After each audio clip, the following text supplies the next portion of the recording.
Bonjour, nous avons réfléchi dans la dernière vidéo sur la portée céleste du nom Yod He Vav He,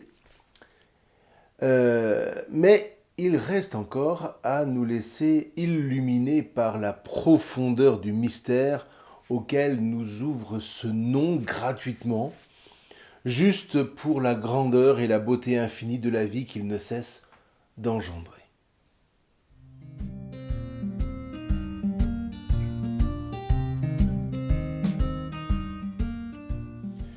Puisque le verset 1 du chapitre 16 du Deutéronome évoque la sortie de Mitzraïm comme l'œuvre de Hachem, eh bien, revenons, si vous le voulez bien, à la révélation de ce nom dans le récit du buisson ardent au chapitre 3 du livre de l'Exode. Moïse dit à Elohim, « Voici que moi je vais vers les fils de Israël et je leur dis, le Elohim de vos pères m'a envoyé vers vous. Mais s'ils me disent, quel est son nom, que leur dirai-je » Elohim dit à Moïse, « Echie Asher Echie. Je suis qui je suis. » Il dit, « Tu parleras ainsi aux fils de Israël, Echie, je suis, m'a envoyé vers vous. » Hachem, le Elohim de vos pères, le Elohim de Abraham, le Elohim de Yitzhak et le Elohim de Yaakov, m'a envoyé vers vous. Tel est mon nom à jamais, mon mémorial de génération en génération. C'est-à-dire le nom, Hachem, par lequel vous ferez mémoire de moi, c'est-à-dire par lequel vous m'invoquerez. Ce qui est remarquable, c'est que le nom qui se révèle ainsi à Moïse est d'emblée associé à l'être.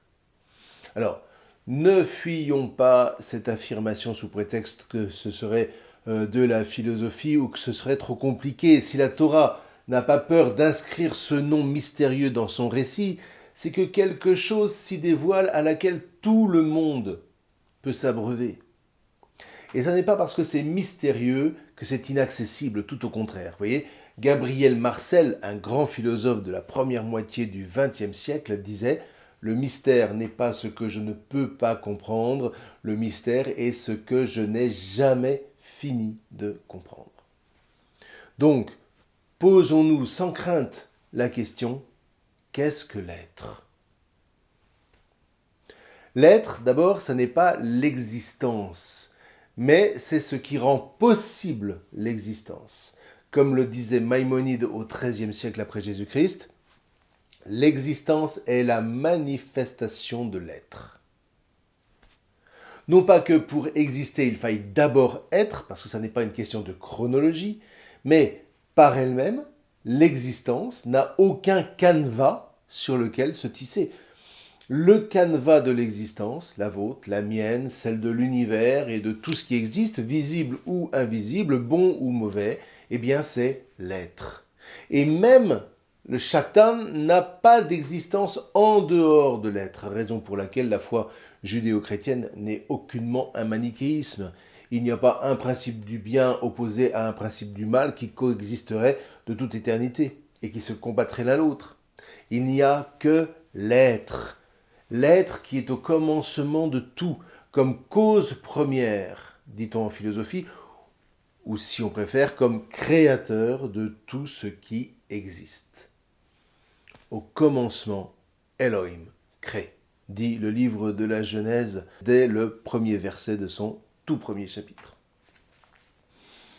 Par conséquent, vous voyez, il ne faut pas imaginer l'être comme une espèce d'entité singulière, façon Zeus chez les Grecs, ou Ahura Mazda chez les Perses. L'être n'existe que de faire exister. Il n'a rien. Il n'a pas de corps, il n'a pas de prise extérieurement sur les corps matériels auxquels il donne pourtant d'exister. L'être n'a de prise que sur la dimension intérieure des corps matériels, ce qu'on appelle la chair. Vous voyez, la Torah parle de l'être comme d'un souffle. Le philosophe Henri Bergson, dans son maître ouvrage L'évolution créatrice, en parle comme d'un élan vital. L'être n'est qu'un élan intérieur de vie, un souffle qui ne se donne pas d'abord à voir mais à entendre ce qu'on appelle le verbe de Elohim. Au commencement, Elohim crée les ciels et le sol. Et le sol est tohu vabohu, c'est-à-dire mutique et sans vie. Une ténèbre est sur les faces de l'abîme, et le souffle de Elohim plane sur les faces des eaux. Et Elohim dit, voilà le verbe, soit la lumière. Et la lumière est. Dès lors, pour entendre le verbe porté par le souffle divin, pas d'autre moyen que de plonger à l'intérieur de soi. Et c'est dans toute la création le propre de Adam, le seul à être créé à la ressemblance de l'être, avec cette capacité d'accéder à l'intérieur de soi. Nulle autre créature, de quelque règne que ce soit, minéral, végétal ou animal, n'a cette capacité de plonger à l'intérieur de soi pour s'ouvrir à une communion avec l'être dont le souffle se donne à écouter. Et là, vous voyez, on touche déjà au mystère de la trinité de l'être. L'être, le souffle, la voix, à entendre.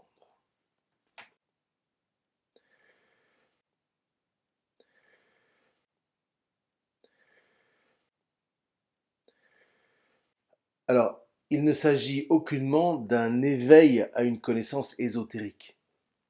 Lorsque Adam s'ouvre au souffle divin, dit la Bible, il le recueille non pas tant dans son cœur ou dans son cerveau que dans sa chair.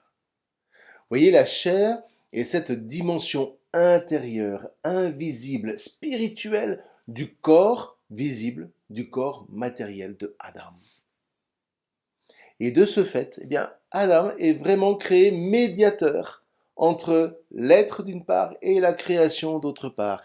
Il est la seule créature en qui l'être suscite intérieurement une parole grâce à laquelle toute la création se trouve appelée à se déployer à l'infini. Du cœur de cette communion charnelle avec l'être intérieur, eh bien, Adam seul a la capacité de faire passer la création tout entière du potentiel inscrit en elle par Elohim au réel merveilleux auquel elle est promise dès le commencement. Et cette communion spirituelle, cette communion charnelle, est essentielle au corps matériel de Adam, au sens fort du terme, c'est-à-dire que elle fait partie de son essence d'homme, au point que sans cette dimension charnelle, eh bien, le corps humain est réduit à ses instincts animaux qui, chez lui, sont proches du néant. Ce qui veut dire que sans sa dimension charnelle, intérieure, Adam n'est qu'un tohu vabohu. Donc, premier postulat, il y a de l'être à la trame de tout ce qui existe. Et il n'est pas irrationnel de poser comme principe qu'au fondement de tout, eh bien, l'être est. Je ne le vois pas, mais tout ce qui existe me parle de lui et s'offre à contempler comme la manifestation créée de l'être incréé. À partir de là, eh bien, la Torah dévoile un mystère encore plus insondable. Cet être parlant, vivant, cet élan vital au commencement de tout ce qui existe, cet être n'est pas quelque chose, mais quelqu'un. Non pas un fantasme humain de toute puissance projeté dans un monde pseudo-céleste, mais un être qui, nous dit la Torah toujours, se révèle dans l'expérience du buisson ardent au moment où, en Moïse, jaillit cette parole « Ehyeh, je suis ». Et ça, vous voyez, c'est une bombe.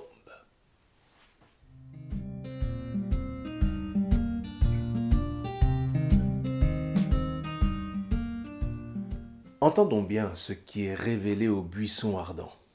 Vous voyez, Moïse n'entend pas « je suis Elohim ». Il entend juste « je suis ».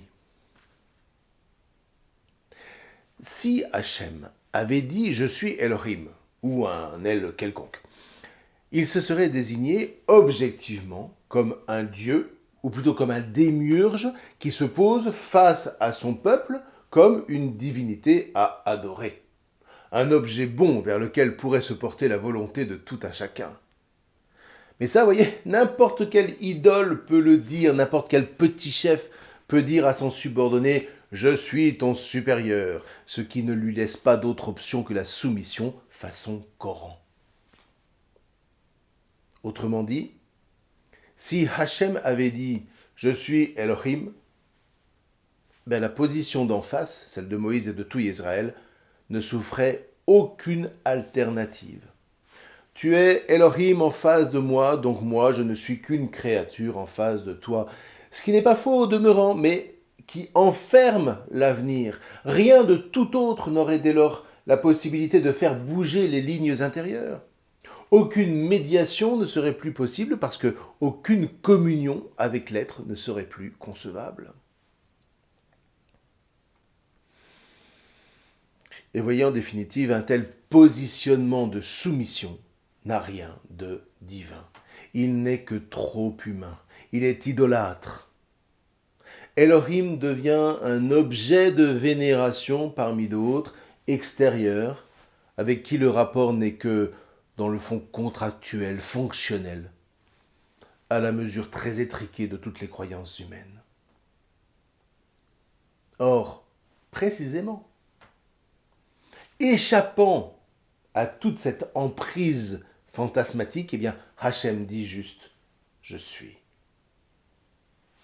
Un nom qu'il va même renforcer grammaticalement par un duel. Je suis qui je suis. Ce qui lui donne une saveur d'absolu en hébreu. Vous voyez, comme si Hachem insistait. Pour être, je suis. Par quoi Moïse se trouve secoué, obligé à se positionner à son tour. Mais qui suis-je pour que l'être se révèle ainsi à moi? Autrement dit, dans l'entre-deux inattendu que l'être inaugure avec moi, qui suis-je? Et voilà Moïse convoqué non pas à la soumission mais à la liberté. Là même où Adam raconte le mythe de la création en Genèse 3, là même où Adam répond lui à l'appel divin par un désaveu, Moïse répond « Me voici ». La Memra de Hachem, là je transcris la traduction araméenne du Targum, qui était la version entendue par tous à l'époque de Jésus, le verbe de Hachem donc, se fit voir dans la flamme de feu du milieu du buisson. Moïse vit, et voici, le buisson brûlé par le feu n'était pas mangé. Moïse dit, je vais me détourner pour voir cette grande vision. Pourquoi le buisson ne brûle pas? Hachem vit qu'il s'était détourné pour voir. Elohim l'appela du milieu du buisson. Il dit, Moïse, Moïse. Il dit, me voici. Dès lors, vous voyez, Hachem n'est plus un objet de vénération, il est un sujet qui appelle, ce qui est d'ailleurs la définition même du sujet. Un sujet qui aime en premier. Rappelez-vous, si Hachem s'était pris de vous et vous a élu, ce n'est pas que vous soyez nombreux parmi tous les peuples, car vous êtes le moindre de tous les peuples. Oui, fort de l'amour de Hachem pour vous et fort du serment prêté à vos pères, Hachem vous a fait sortir à main forte. Il t'a racheté de la maison des serfs, de la main de Pharaon, roi de Mitzraïm. C'est en Deutéronome au chapitre 7, vous vous souvenez. Et là, peut-être serait-il éclairant de nous attarder un peu sur cette question de l'être qui aime.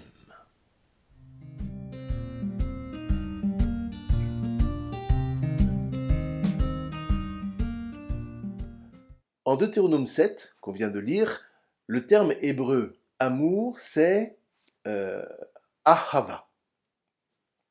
Il se traduit dans le grec des Septante, environ 200 ans avant Jésus-Christ, par agapé,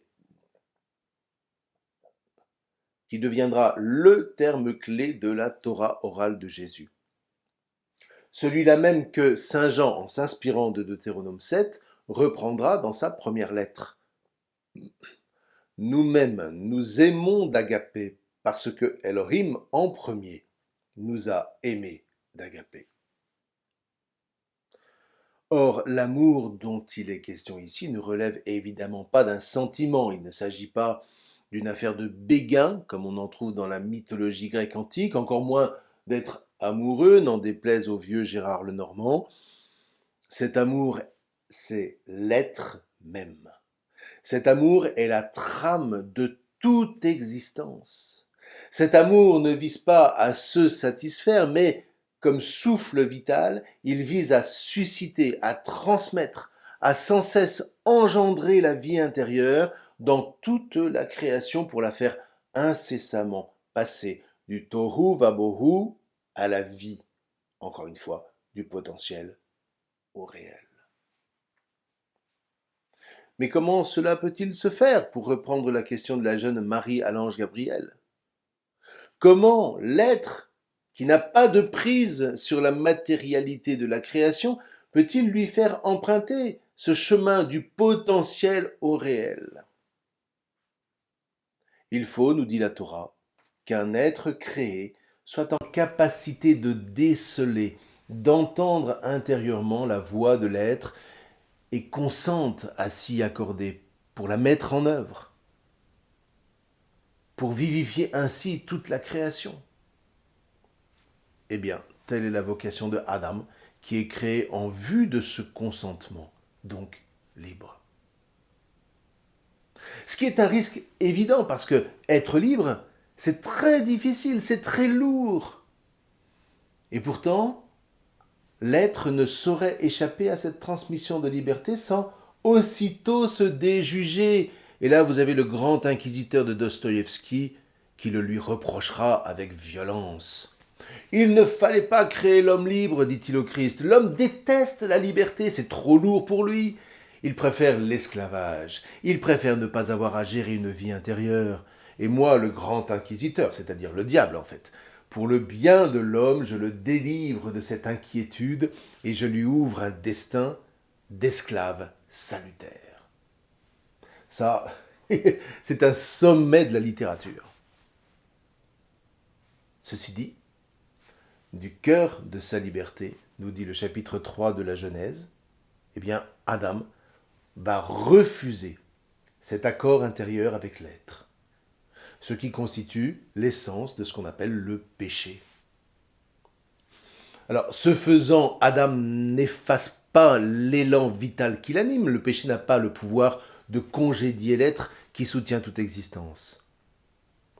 Il se rend, en revanche, sourd à la voix de l'être, sourd au verbe porté par le souffle de l'être, ce qui aura pour effet d'entraîner l'amour de Hachem à surabonder, à se dévoiler sous l'angle aussi gratuit qu'inattendu de la miséricorde. Là où le péché a abondé, la grâce a surabondé, dira saint Paul dans l'Épître aux Romains. Dit autrement, le péché n'a pas le pouvoir d'oblitérer le chemin de la rencontre avec l'être, le chemin de la bénédiction. Il ne fait que dessiner un chemin de folie, celui de la malédiction, qui susurre à l'oreille de Adam de renoncer à cette liberté, de la fuir en rejoignant le silence mortel du tohu vabohu, où plus rien ne se passe, où plus rien ne passe, et en définitive, où tout trépasse. Bien. Alors ceci dit, il faudrait revenir maintenant au moment où, dans l'histoire biblique, paraît cette intuition d'un appel de l'être lancé à tout un peuple pour vivre en communion avec lui, un appel auquel tout Israël se met en demeure de répondre « Me voici ». Mais si vous le voulez bien, nous verrons ça la prochaine fois. Je vous remercie.